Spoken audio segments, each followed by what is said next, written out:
the relatively stable. That was a topic already in the statement. We spoke about stability. The relatively stable philosophy of life and Aristotle reconciled. It's the question. I could have given another title on the possibility of ontological immunity. In Aristotle, movement, kinesis, as either spatial movement, fora, or change, aoriosis, is an undeniable fact that remains linked to something which does not move. His stable instance can figure in several ways as an unmoved in the cosmos, as something desired, which remains the same during the approach, or as a principle of growth, which is the same throughout the realization of, for example, a tree. What is regarded as stable depends on which phenomena we are studying. But every movement needs something stable in order to be real. Stability is in Aristotle certainly not the solidified expression of human instrumental reason, something ontologically given, which we also in our actions need. Reality is here not seen as a domain of possible intervention, but as a given constellation which determines what appears, and sometimes what can be done. Our word of action is only one expression of that which is, an instrumental techne, a particular kind of action. The Aristotelian approach differs through its sense for what is empirically given from Plato's theory of ideas, but still with similar emphasis on stability. Let me thus state some aspects of Plato which are not even not contested even in interpretations like those stressing dialectics rather than ontology, which refuse to regard the ideas as paradigmatic models of reality. Behind the fluid, sensually perceivable world, there must be something stable, either as a condition of possibility of meaningful dialogue, dialectics, or as real structures behind appearances. According to Aristotle, this quest for stability in Plato stems from his familiarity with Heraclitus.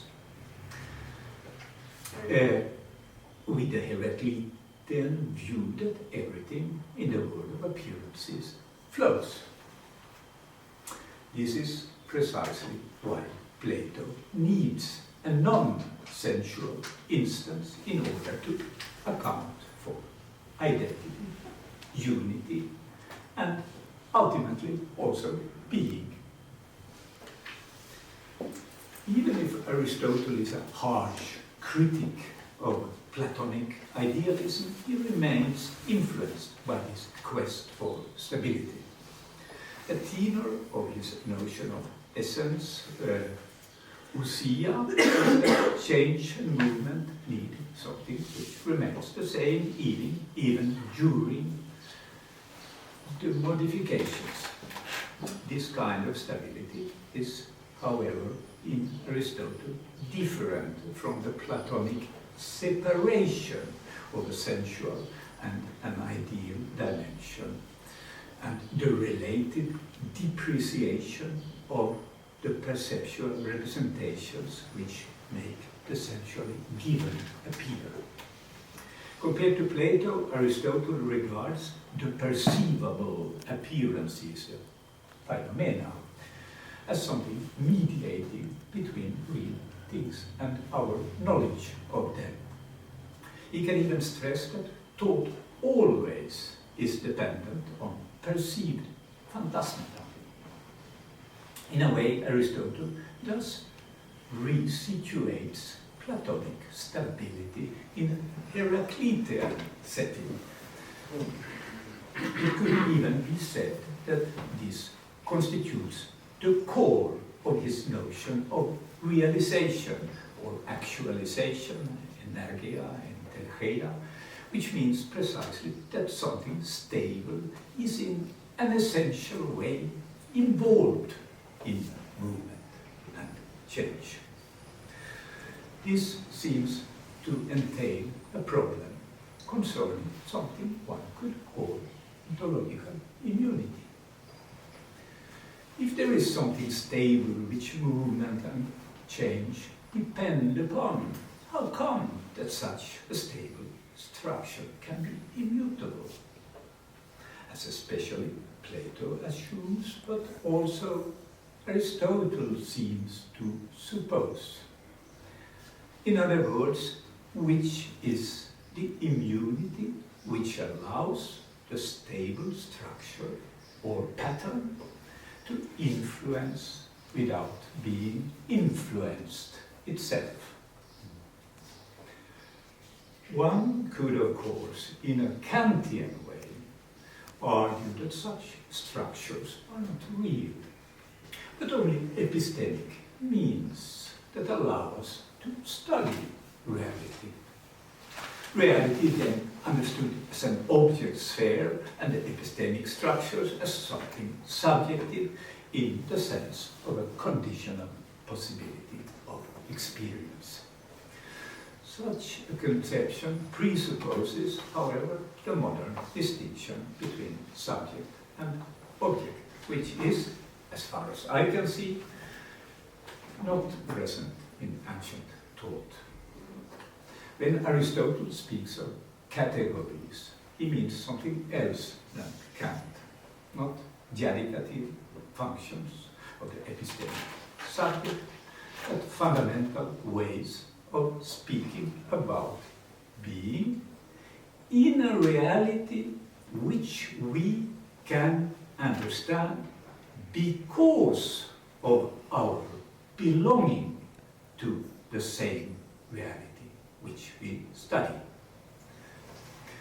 The Aristotelian zoon, logon, echon is not an epistemic subject disconnected from an object sphere, but an animal which lives in the midst of reality.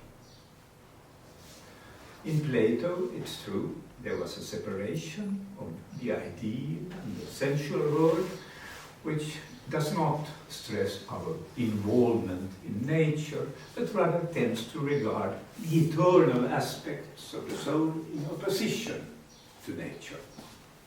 Especially obvious this is in the Pythagorean strains of thought, which also survived in Platonism.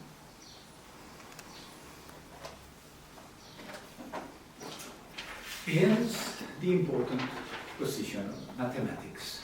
Still, from the Platonic point of view, mathematics is closely connected with the ideality of real paradigmatic structures, thus not something subjective in the modern epistemic sense. Both the Platonic soul and the Aristotelian ensouled being are profoundly embedded in reality, the difference being that reality for Plato is something more spiritual, whereas Aristotle situates the nous in a natural setting. The Platonic separation of the ideal and the sensual world does not allow the core of actualization, which is so important for Aristotle. What is gained through this Platonic chorismos is precisely the immunity of the ideas. If actualization, to the contrary, is a central ontological function, as Aristotle wanted to have it, the question of influence or lack of influence in the actualization becomes particularly important. The problem of ontological immunity can then be restated as follows. If the form morphe, eidos, is an acting instance in every realization of underlying matter, how can it be immune against influence in this particular processual context? It's worth noticing that there is a difference between the two words Aristotle uses for form. Morphe being without the general connotations of eidos. Eidos, with its more Platonic background, does not figure only as form, but also in the conceptual couple, eidos, genus, species, genus, which later offered the scheme for classifications in conceptual pyramids and Porphyrian trees. I think we saw one of them. Through its abstract character, the detachment of the eidos is greater, but could give an argument for a certain ontological immunity. The problem with abstract detachment is, however, that it becomes less evident how such an eidetic form could be an acting instance. Rather, one would regard the conceptual character as descriptive and its influence limited to our dealings with things, thus not as instances of the things themselves. In fact, it seems that Aristotle switches between two views when it comes to natural reality. The first one focused on natural being with immanent tendencies. The second, more hermeneutic, with the accent on implicit presuppositions of our experience. And these presuppositions are for him not subjective in the Kantian sense, but real presuppositions, which manifest our particular way of belonging to reality. If eidos seems related to such a particular way of belonging, morphe, on the other hand, is closer to immanent tendencies in natural things, especially when it is understood in the hylomorphic sense. I admit that this distinction is not that clear in the text, but allow me to uphold it for the sake of argument. Insofar, both kinds of forms can also be understood as ends. This creates an ambiguous notion of teleology. In the early modern critique of teleological explanations, the focus was on morphic ends as goal-directed immanent forces in things. Such an assumption of immanent teleology was seen as opposed to the new mechanical science, which certainly accepted ends, but only as human purposes. In such an anthropocentric teleology, man is the only legitimate guardian of ends, and any teleology of nature thus excluded. The other, let me call it, the hermeneutic or eidetic aspect of Aristotelian teleology was, however, much less discussed among early modern critics of the scholastic philosophy of nature.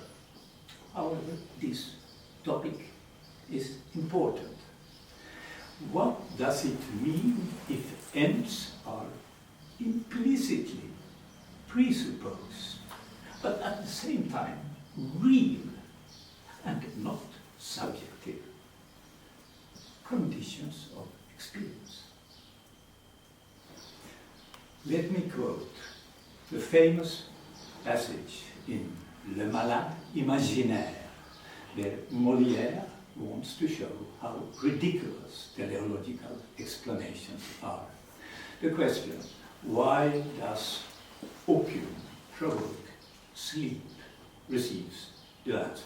It's a famous passage, you know it. Quia est in eo virtus dormitiva, cuius est natura sensus assupire. That is, in opium there is a dormative power, virtus dormitiva, in whose nature it lies to soften the senses.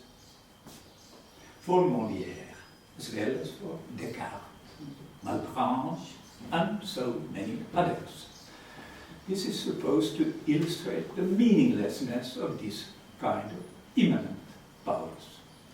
Inside the new scientific worldview, with its interest in purposeful research, such a critique of substantial forms and more generally hylomorphism is understandable. A virtus dormitiva certainly does not add much to our capacity to explain chemical mechanisms in opium or to predict its effects in a more precise way. To assume such a force thus remains unacceptable to the early modern thinkers who, in their critique of teleological powers, prefer the anthropocentric purposes of mechanistic science. That is, the exclusively human privilege to pursue ends. If the form as eidos is seen as a presupposed prediction, the situation, however, completely changes. Even in the explanation of chemistry of opium, we already presuppose that the substance in question is precisely opium. And opium is familiar to us because it has certain already known powers, such as that to soften the senses. Regarded as a notion of reflection, which clarifies the essence of what we are studying, the virtus dormitiva is completely meaningful. If our experience is to a large extent dependent on such a pre-comprehension, this implies an enormous field of investigation, which poses a particular challenge because of the mainly implicit character of the familiar. At the same time, pre-comprehension, Vorverständnis, is something already given, and thus has the stability of what has already been established. This kind of investigation fits well with Aristotle's remarks about the importance of beginning with what is more familiar to us, the enim gnorimoter, in order to understand what something is. If we understand the determinate character of phenomena hermeneutically, the forms as eidetic have another meaning than in hylomorphism. determinate presuppositions do not inform matter, rather they inform us.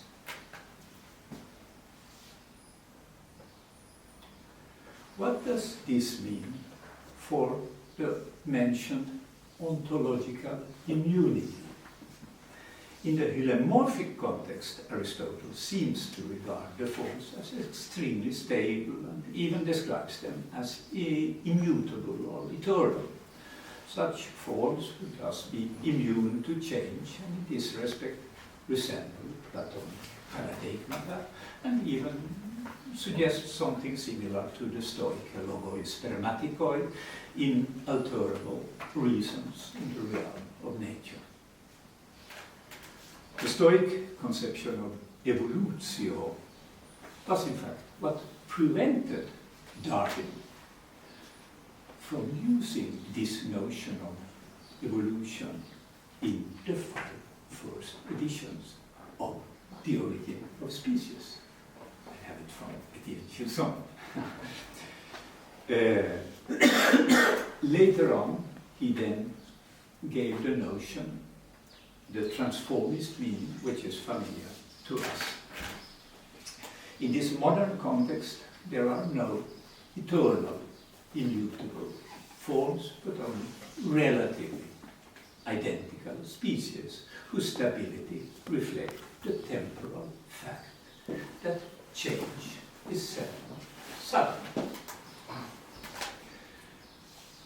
There can be no doubt about how the philosophy of life from Nietzsche onwards was heavily influenced by Darwinist transformism. Even if thinkers like Max Scheler tried to reconcile Aristotle or Aristotelian topics with the philosophy of life. Accepting transformism means suppressing the idea of ontological immunity, which was essential to Plato and still present in Aristotle's hylomorphism. But then about the determinate presuppositions, which also seem to be important for Aristotle. Can such presuppositions be changed? And if so, in which sense? If the nomos as origin is already established, it's certainly not possible to change it retroactively. If there is a possible influence, it concerns present and future modifications of what is already inevitably given. But the stable character of presuppositions is not related to this variability. Stability is here what is already acquired to the established origin. In this case, not absolute, but temporary condition. Does this allow a certain reconciliation of Aristotelianism with the philosophy of life, with its preference for only a relative stability? Henri Bergson is in this context interesting, not only because of his inverted Platonism, in which everything seems to be fluid,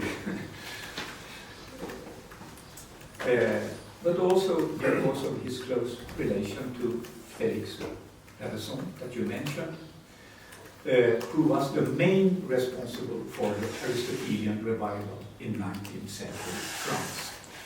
Bergson took the remarks about habit in Aristotle as a point of departure for a philosophy of nature which is quite different from those interpretations which emphasize the notion of substance. Habits and dispositions are precisely structures or patterns which are temporarily established and as organizational principles, potentially even law-like. Bergson deviates, however, from his Aristotelian forerunner, Bergson, in stressing the continuous creativity of nature, as the title of his well-known book, L'évolution créatrice, well indicates. In Matière et Mémoire, he even seems to dismiss habit as something quite mechanical and secondary, close to those rigid spatial forms which also in language prevent us from intuitively grasping the ever-changing durée réelle. If there is a certain rehabilitation of Heraclitus in Aristotle, this tendency is in Bergson even more radical. All the forms of nature seem to be only traces of the élan vital rather than essential aspects of nature which render this vital force possible. The élan vital is like an orexis without exis. That is something like aspiration without patterns.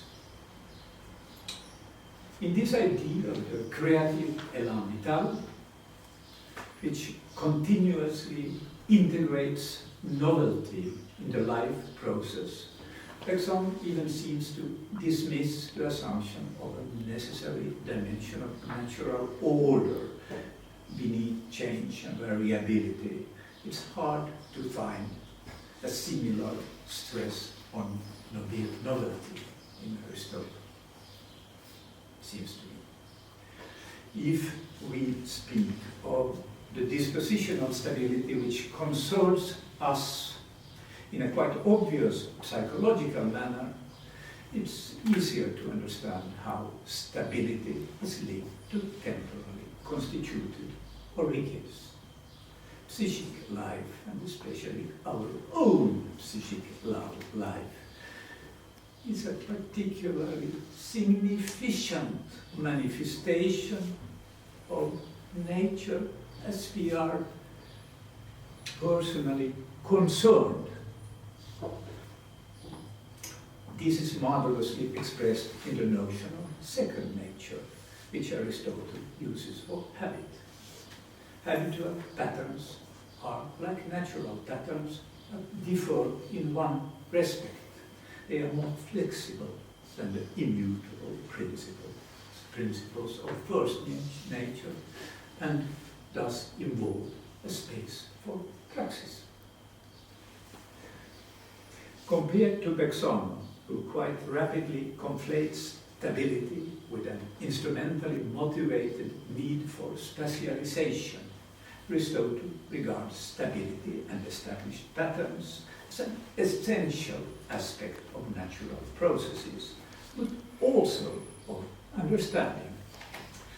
In an especially clear way, the difference between Aristotle and Bergson appears when it comes to the role of concepts. Bergson defends a peculiar genealogy of conceptuality. The main idea is that intelligence is an instrumental function, particularly well developed in the Homo faber, who has a special interest in inorganic tools, that is, tools without immanent own vital tendencies. The dynamic of such tools depends entirely on our use, and the tools and the word appear accordingly. That is, as quite homogeneous objects, more depending on the applicability of the tools than on the specificity of things. Stability is in this frame understood as something instrumental.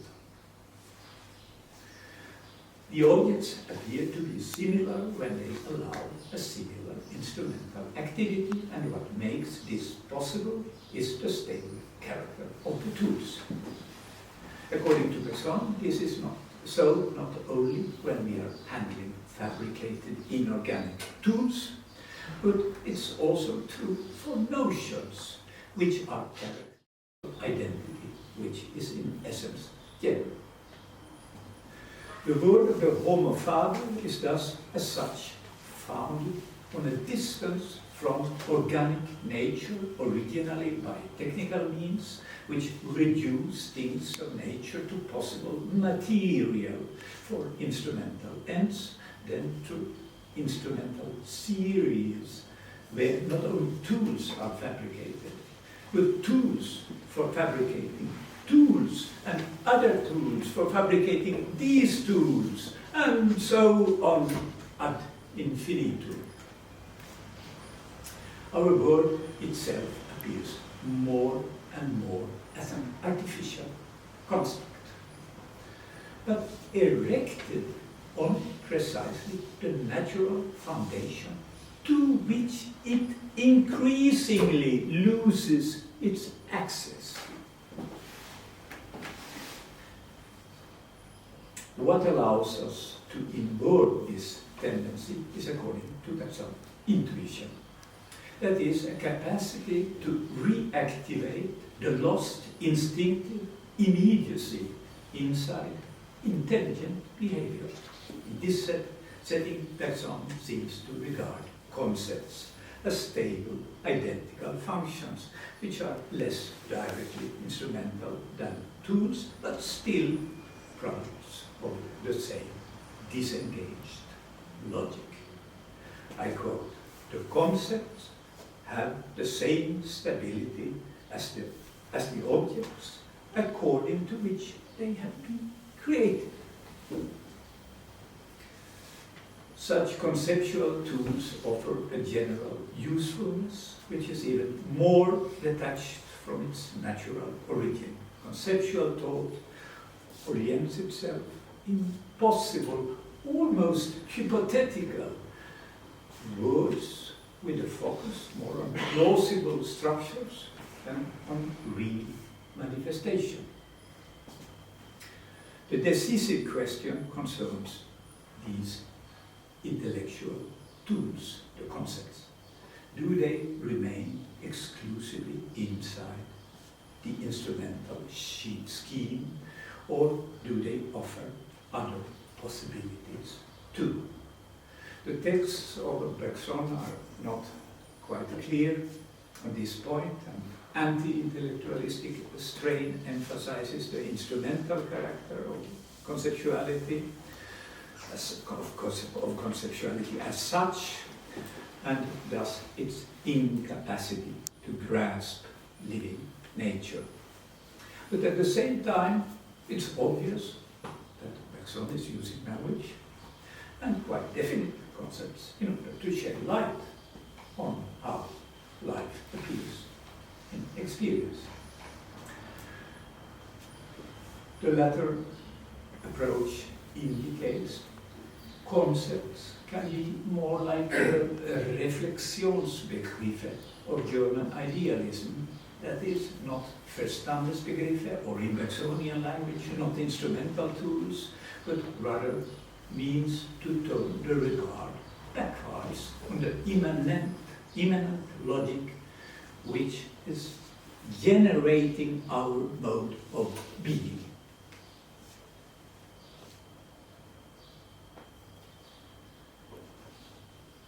However, such reflection does not seem to be what Dialano Vital manifests. Still, if reflection is part of the Bergsonian philosophy of life, this offers some parallels to those hermeneutic strains in Aristotle, which concern principles. Hence,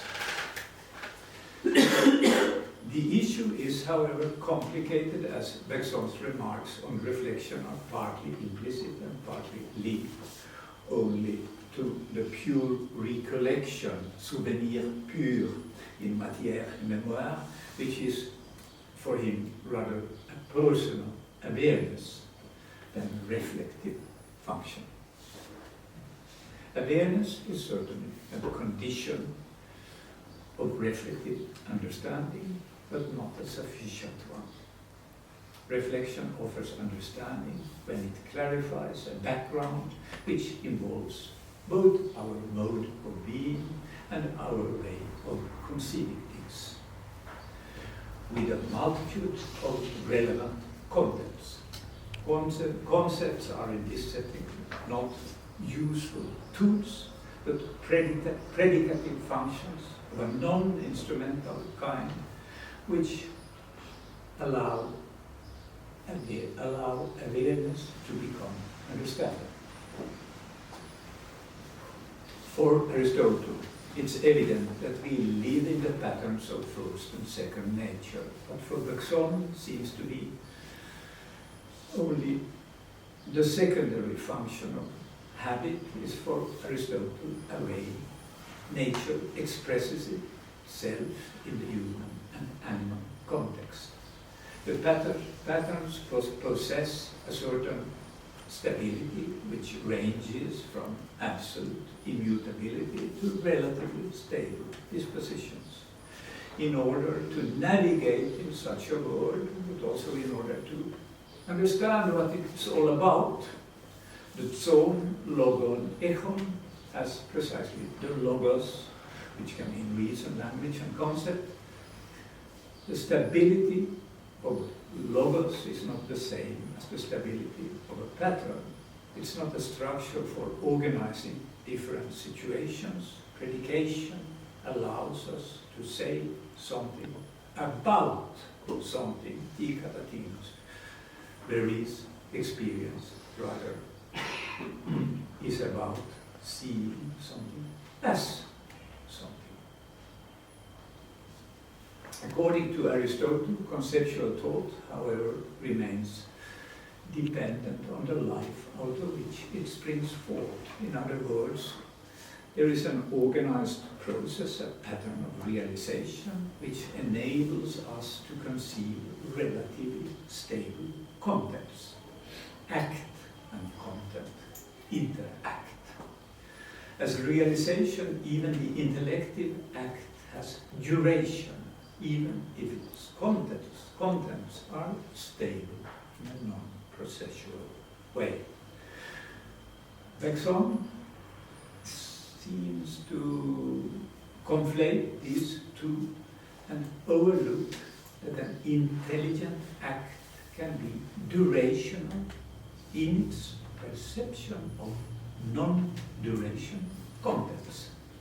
Against this, one could argue that the durational act is precisely what allows intelligence to be rooted in life, and at the same time to profit from both conceptual and experiential stability.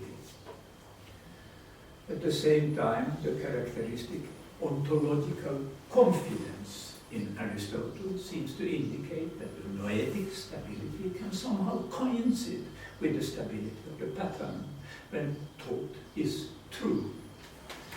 But this means is certainly hard to understand, but does not change the fact that an intelligent act can be durational in its perception of non-durational contents.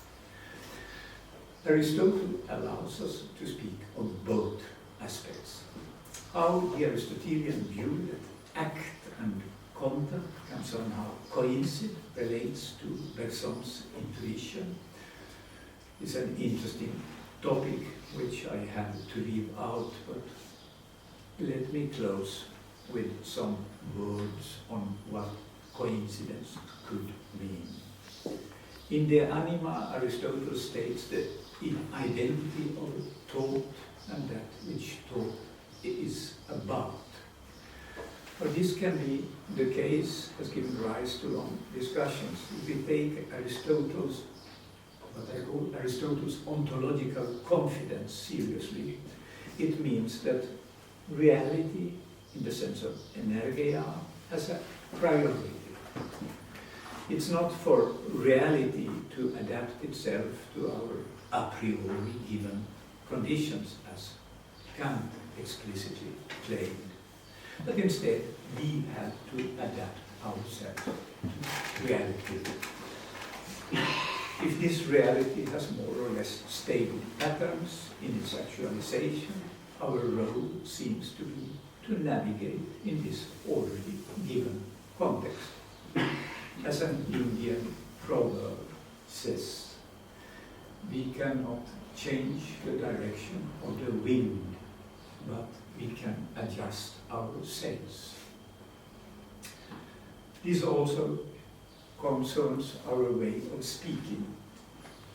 When we speak in accordance with the patterns of reality, we have arrived at a certain identity between what we are saying and what really is.